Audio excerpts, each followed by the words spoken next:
I started DJing in my bedroom at IU, just really messing around with some of the tracks that I liked. You know, I had gotten into EDM in the last few years and started to come up with ideas in my own head. Oh, this would sound good with this. After going to some concerts of some of my favorite DJs. And then eventually, you know, friends were already coming over pretty regularly for parties and for tailgating and for pre-gaming for the bars and stuff like that. And so instead of putting on Pandora, I put on me. People started asking me to do anniversary parties and corporate events, and especially weddings. I'm like, man, I need to get business cards and get a website, put a suit on, and really make my setup look professional, because right now it's fit for college basement parties and that's about it. Couples from today don't want quite as the same things as our parents did, and I think I have such a leg up on a lot of the different DJs in the space. Just being able to relate to people our age and picking the right music. You know, I'm listening to the music that's on the dance floor in my own free time instead of just when I have to at a wedding. There's a sense of freedom that comes with DJing and music.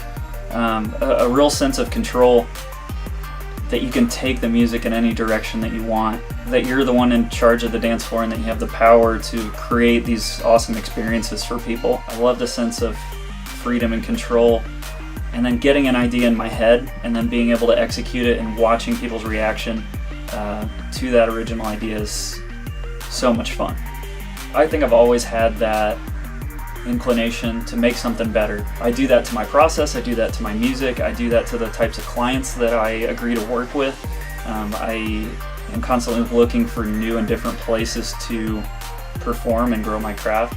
There's never enough practice. You know, they say it takes 10,000 hours to become a true expert at something. I know I'm nowhere close to that, which is exciting and daunting. You know, to know that I'm so close to the beginning of my career.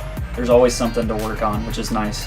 You know, if I can't quite figure out where I'm supposed to market or what types of gigs I'm supposed to do, I know I can always improve myself just by getting on the decks and putting some hours in, just DJing to myself.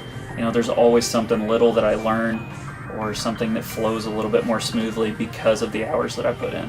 I think the cliche is out there that music unites people, but I think that's completely true. My favorite examples of seeing what music can do is being at a show and seeing all kinds of crazy people that you would never see in public or people that you would never associate with. Complete strangers will be perfectly nice to you and come up and hug you and meet you. It makes you forget about everything else that would divide people, and everybody comes together because of the music.